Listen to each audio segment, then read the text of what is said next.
Welcome to Holtonsfixit101, and it's great to be back. Bit of a long time since I've done a video or uploaded a video, and I'm thankful to my subscribers for sticking with me and the new ones that I've gained over the course of the time that I've been away. But here we are, and I've got a lot to get through, so I'll get to it. First up, while I've been away from the camera and everything else, I've built myself a new router table. Not the router table that you can see behind me just over here, because I've already shown that to the world on the previous video. Link is down below for that. This is my new main router table. I wanted a new one because the old one was brilliant, don't get me wrong, but I wanted to scale it down a little bit in size, and I wanted to have a better lift mechanism and better fence mechanism and everything else for this, and a better track and better dust collection. Now, anyone who's seen the previous videos, I've got a series of videos on the old router table. I'll post a link down below for that. But I will be doing a review of this router table later on. Well, I say a review, I'll do a walk around, put it that way, of this router table in all its glorious little features that I've actually put into it. This router table, though, I will say, is a lot more powerful than my other router table that you see on my videos.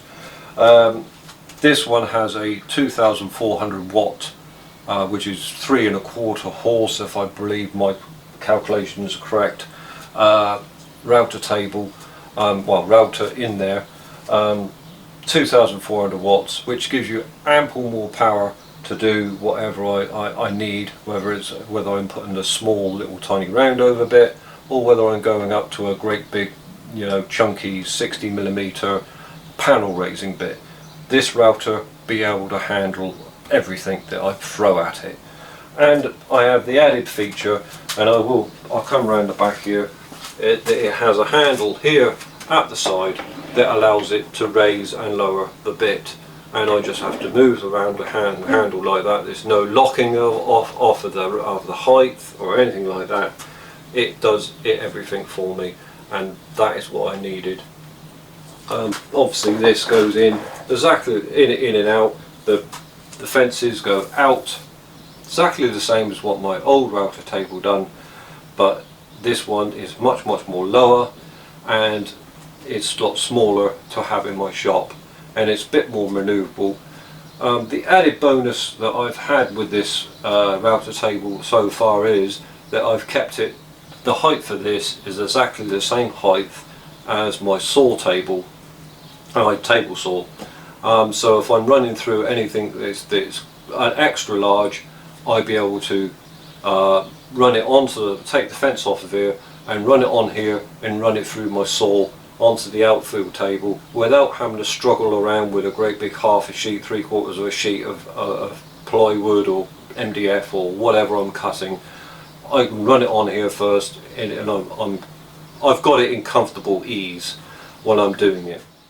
Second up, in the tools that I will be doing a review on, or first, because the router table is going to be a walk round. The first one I would say is that I've got myself a new Tracksaw. Now, what was wrong with the old one, you might say? There was absolutely nothing wrong with it at all, but it was only quite a cheap Tracksaw, as Tracksaws go. Some of the features, the track that it ran on, well, it's a bit questionable, trying to join the bits up to try and get a nice long track. It didn't line up quite the way I wanted it and everything else. The track, when it was running along the track, it wasn't quite in line once and all this sort of thing. But I've got myself a new Tracksaw, and this is it. It's a Bosch Tracksaw. Don't quote me on what make it is. The GKT 55. There we go. What a machine. I've used it a couple of times so far. I've changed the connector for one of my DeWalt connectors. I know that seems a bit controversial, but you know, a DeWalt connector on a Bosch saw. But here we are. It's got lots of packed in features, including a dust guard there to stop all the dust from flying out from the front of the blade. It actually goes up round, and I mean the dust collection on this thing is second to none. Absolutely beautiful. I have never had experienced anything so well put together with the dust collection is what this is so far. I dare say there's other saws out there, and I dare say that everyone will comment. You know, the keyboard warriors will start commenting in the comments down below, saying, "Oh, so and so's are much better," or "a Festal's much better," or "a Maffle might be better than that," and all the rest of it. But this does me, and the price point that I got this for, a little bit more than what I expected to pay, but it does what I want it to do, and it does it beautifully. So there we are, the Bosch GK whatever it is. It's GKT55. How about that? Okay. While we're doing some reviewing of some tools, I'm also going to review this. This is the DeWalt plunge stroke trim router. It does actually come with a trim routing base that goes along with it as well. It's mounted in the plunge base at this moment in time. But this is a beautiful little thing. It's about 900 watts. And I've used it several times. We're doing some dovetailing just recently. Mainly because it's able to hold in the bottom here, the collets or guide bushes, let's put it that way, guide bushes that go in here that is exactly the same as the trend style of guide bush. But there are other makes out there that are there. But it's absolutely beautiful in the making of it and everything else. Everything's there that you would expect from a router. But I wanted a smaller router for doing smaller jobs that I wanted and everything else. I didn't want something that was a great big monstrous thing. But you know, the lead was a bit controversial, so you know, I just changed that. But there it is. The features of this thing are absolutely brilliant, but I will explain that in the review coming up in the future anyway, about this.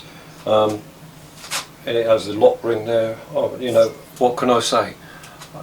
Look forward to the review of this, because I've used it several times so far, and it does the job brilliantly. This here is the Bosch router. It's the JOF or JKF 1600 CE. Now, what sets this apart from other routers that you can buy on the market is the fact that it has a removable motor unit. Now, this is the fixed base part, and obviously this is the plunge base part, and they both have on the handle switches. So they're absolutely brilliant in the fact that you just take the motor out, put the motor in there, and off you go. But that's one of the good things, the features about it.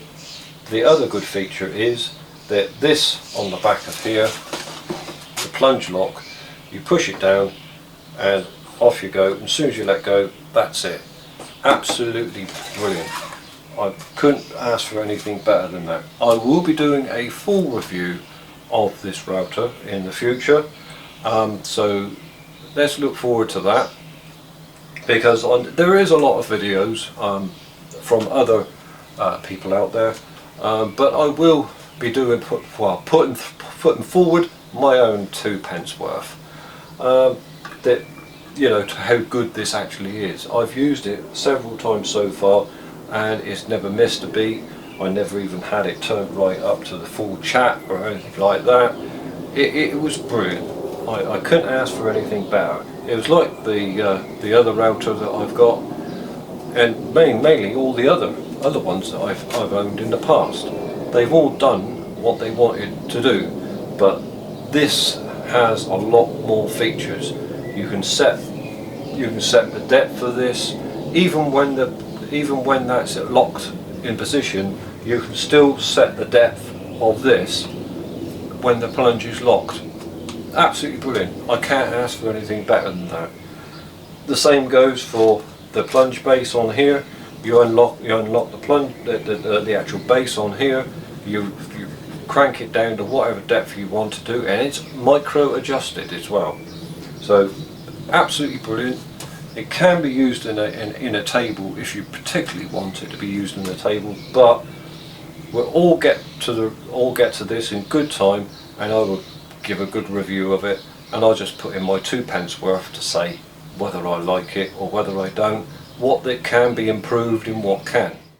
Here we have the GKF, what do they call it, the 12V8 or something like that. Yep, 12V8. It's a trim router from Bosch. Can you see a bit of a theme going on here? Bosch.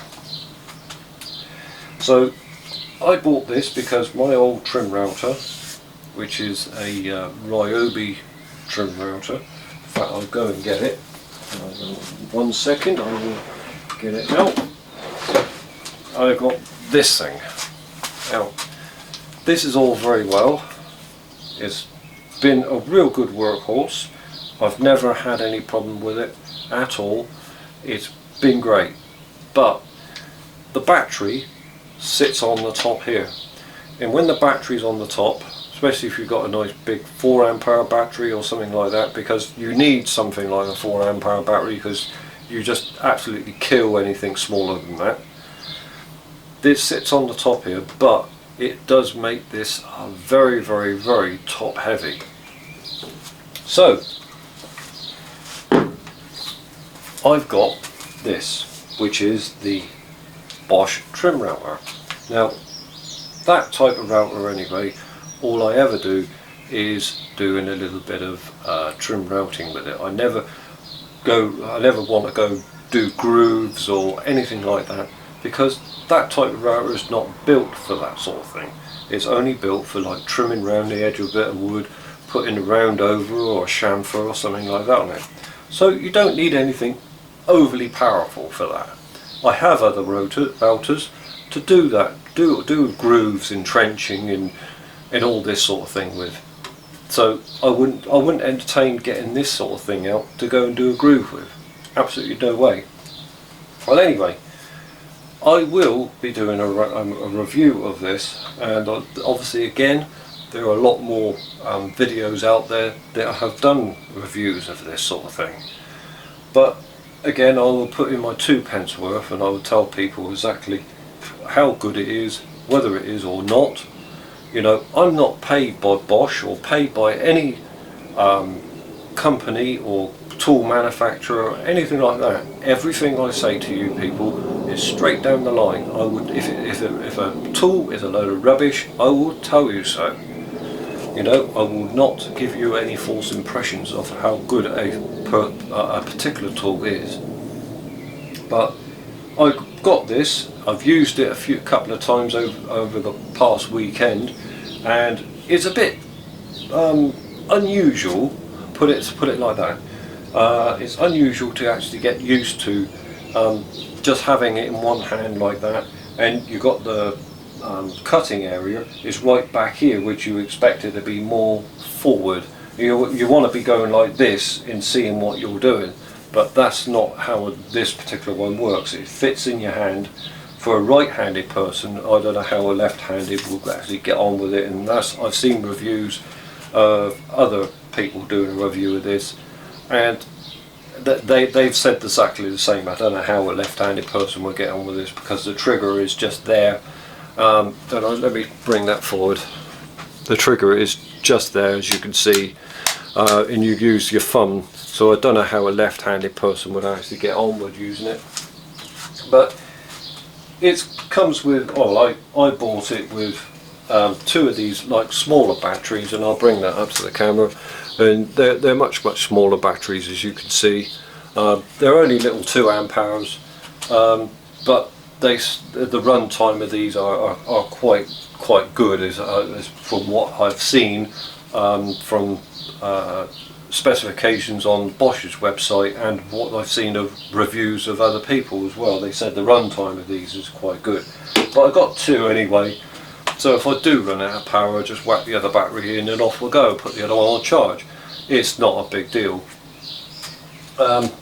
So I'll give a review of this, and we'll see how well it goes, what it does, and I'll give you my first impressions of how good and how good it is. Put it that way. I'm just fumbling my words there. Sorry, but there we are. That's what I'm up to just lately, and what can I say? Anyway, if anyone wants to contact me on the usual social media platforms or things like that, there is Facebook, Instagram and Twitter and all the rest of it, but just recently I've added the 3D Warehouse SketchUp, 3D Warehouse to it. Now anyone can go in there and access any of my models that I put up, because I have put up quite a lot of models just lately. I'll put a link in the description down below for that, and I've also got a few more things that I've got to show you as well. I got made up some more push sticks. This is the boomerang type push stick. Not that you want to go and throw it across your workshop, but this is the boomerang type of push stick. And I've also made, let me get one out for you. This is the triangular type of push sticks as well. So we will be revisiting the push sticks video that I done some way back as well, to show you some more different types of push stick that you could use, whether you're using it on a router table or on your table saw, bandsaw, whatever you need to get. It's just a matter of getting your hands out of the way. I do have one here actually for the router table that I built. This is it. I do have a plan on the Google 3D Warehouse of this, or a 3D model of it, so you can take the model apart, measure it, do whatever you need to go and do with it. But this is just a simple, push along the router table. As you probably see there, you'll use it just like pushing it like that, and it just matter of keeping your hands out of the way. But anyway, I'll wrap it up for now, and I will see you again sometime. Bye bye.